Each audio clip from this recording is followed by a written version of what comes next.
오늘은 학업지의 현실에 대해서 말씀드리려고 합니다. 왜 학부모들이 교육비에 많은 돈을 쓰는 이유에 대해서 설명을 드리면서 자식 농사가 왜 중요한지 이번 기회에 다시 한번 생각해 보시는 기회가 되셨으면 좋겠습니다.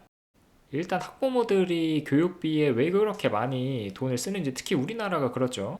뭐 중국이나 일본, 아시아권 문화가 전반적으로 그런 것 같기도 한데, 특히 우리나라가 교육열이 상당히 높잖아요. 학군지에도 어떻게든 애들 보내려고 그렇게 많은 돈을 쓰고 있는데, 그 이유가 좋은 대학을 보내기 위해서겠죠.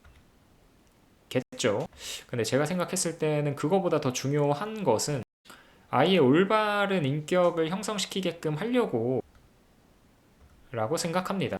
사실 공부보다도 아이가 올바르게, 그러니까 인성이 제대로 함양이 되고 바르게 크는 것이 장기적으로 더 좋거든요.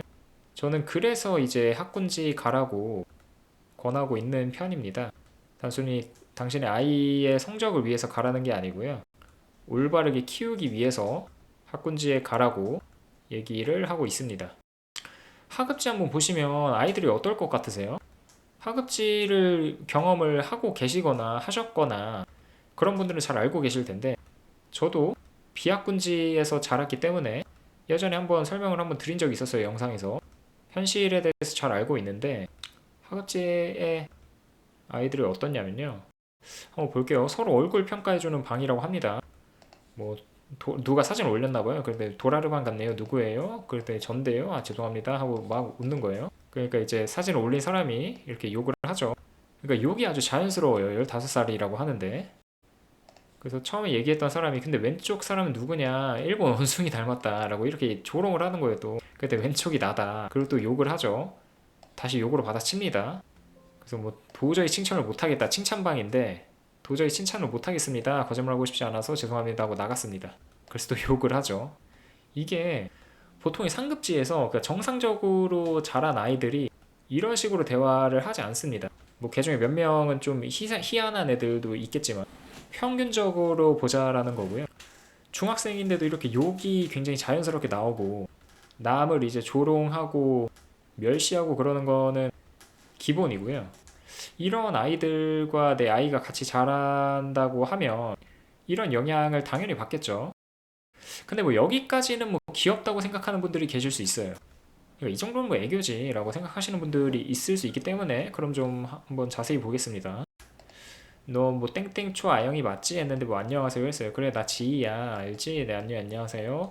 됐고, 우리 사이에서 5학년 욕 존나 먹는 거 알아? 뭐 이렇게 얘기를 했어요. 네, 왜요? 5학년 하면 뭐 초등학생이겠죠, 이 사람이.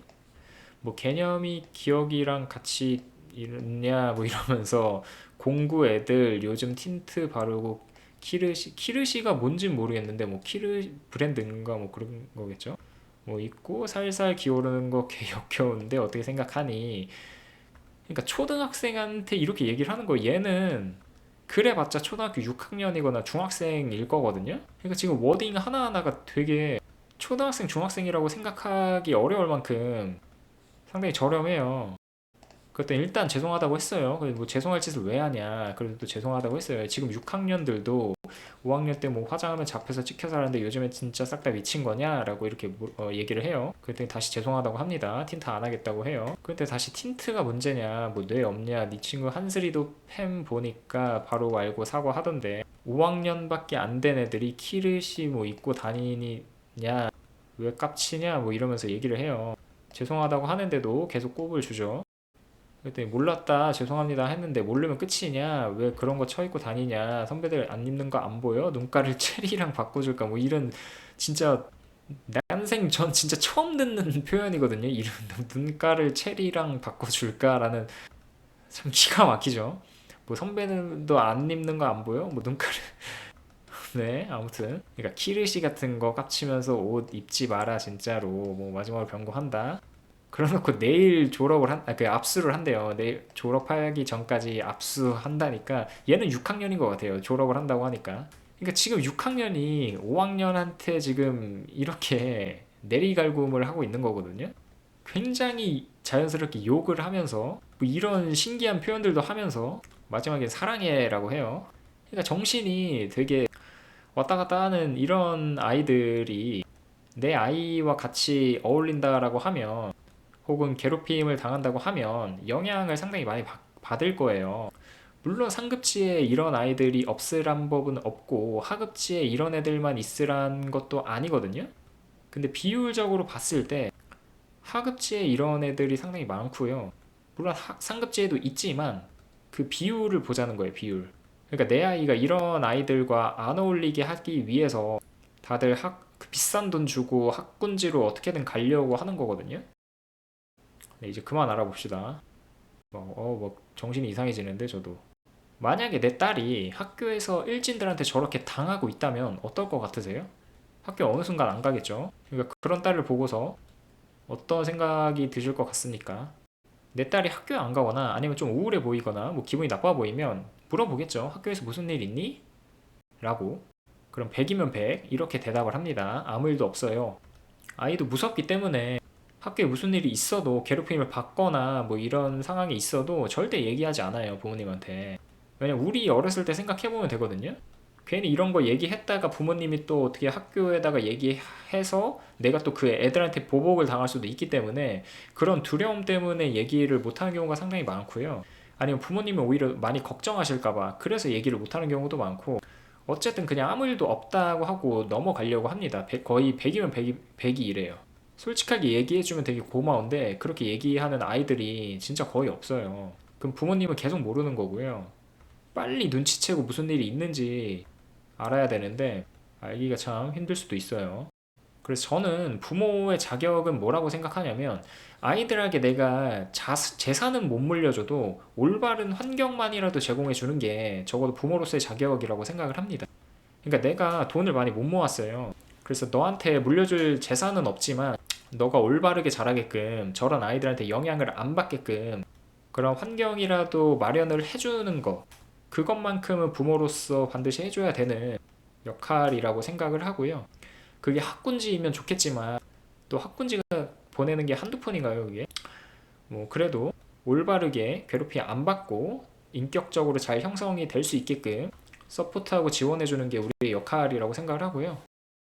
아이에게 어떤 환경을 주고 싶으십니까? 그 성적 안 나와서 스트레스 받고 있는 삶, 아니면 내일은 어떤 폭력을 당할까 두려워하는 삶, 둘 다 별로라고 하시겠지만 택일 하라고 하면 무조건 전자이죠. 차라리 성적이 안 나와서 스트레스 받아 하는, 그러니까 내 아이가 그렇게 스트레스 받아 하는 게 낫지, 이런 고민은 사실 아이로서는 해서도 안 되고 할 필요도 없는 고민인데 굉장히 괴롭잖아요. 그러니까 이런 환경을 주지 않기 위해서 적어도 이런 환경에 처하게끔 만들어줘야 되는 게 부모의 자격이라고 생각을 합니다.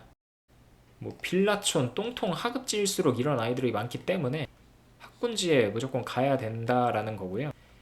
괜히 학군지가 비싼 게 아닙니다. 물론 이런 데라고 해서 뭐 이상한 애들만 있고 잘 된 애들은 없고 뭐 이런 건 아니에요. 어디까지나 비율을 보자라는 거고, 저도 이제 경험자로서 얘기하는 거기 때문에 이 현실을 잘 알고 있습니다. 그래서 내 아이만큼은 꼭 학군지에 보내서 그런 환경을 마련해 주고 싶은 거고요. 저와 비슷한 생각을 하고 계신 분들도 다 이런 이유에서 일 거라고 생각을 합니다. 알코올 중독, 가정폭력, 도박하는 부모님 밑에서 자란 애들이 정상이겠습니까? 그런 아이들과 같이 있게 되면 내 아이도 결국 그렇게 물들어가는 거고요. 얼마 전에 영상 올렸죠. 끼리끼리는 사이언스입니다. 진짜 그렇게 돼요, 내 아이들도. 드라마와 현실은 다르다라는 거를 말씀드리고 싶은데, 그러니까 상급지, 하급지, 드라마 속 이미지가 현실과는 다르다라는 거를 말씀드리고 싶은데, 우선 드라마 속의 상급지는 뭐 스카이캐슬에서도 보실 수 있겠지만 서로 물고 뜯고 뭐 끌어내리려고 하거든요. 근데 현실은 어떻던가요? 여유롭고 검소하고 조심스럽고 잘 본인을 드러내려고 하지 않아요. 그러니까 제가 생각했을 때 현실과 드라마의 상급지, 하급지의 이미지가 좀 다르다라는 거를 말씀드리고 싶고, 제가 생각했을 때 드라마 속 상급지와 현실 속의 상급지는 이렇게 다르다라는 거를 말씀드리고 있는 겁니다. 그리고 드라마 속 하급지를 보면 굉장히 정 많고 뭐 친근하고 정겹고 이러거든요. 근데 현실은 도덕성이 결여돼 있고 피해 의식에 쩔어 있어서 어설프게 갑질을 하거나 서열놀이, 기싸움이 심하다고 생각을 하거든요. 그러니까 다 뭔가 고만고만한 경제적 수준에서 모이다 보니까 속으로 본인이 그래도 내가 이 중에서는 제일 낫지라는 생각들을 갖고 있는 것 같아요. 그래서 서열놀이하고 기싸움하고 서로 피해의식에 쪄들어가지고 어설프게 갑질하고 뭐 이러는데, 드라마와 현실 이렇게 저는 다르다고 생각을 합니다. 그래서 오늘의 결론은 자식농사는 반드시 학군지에서 해야 된다라는 겁니다. 물론 비학군지에서도 잘 키울 수 있고 굉장히 도덕적으로 바르게 잘할 수도 있지만, 내가 어떻게 그거를 365일 24시간 케어를 하지 못하잖아요. 학교에서 어떤 영향을 받을 수 있을지 모르기 때문에 최대한 정상적인 아이들이 많이 있는 곳, 그러니까 한번 걸러진 곳, 그런 곳에서 교육을 시키면 그나마 이제 이렇게 잘못 빠질 확률이 줄어드는 거니까, 그래서 이제 학군지에서 교육을 시켜야 된다라고 생각을 하고요. 오해하지 않으셨으면 좋겠습니다. 비학군지에서도 도덕적으로 굉장히 바르고 정상적인 아이들도 많이 있어요. 근데 비율을 한번 보자는 거였습니다. 내가 365일 케어할 수는 없으니 학교에 있는 정상적인 아이들한테서 잘 영향을 받으려면 학군지가 더 나을 거라는 생각입니다. 네, 그러면 오늘 방송 여기까지 하고요. 내일 또 좋은 내용으로 찾아오도록 하겠습니다. 감사합니다.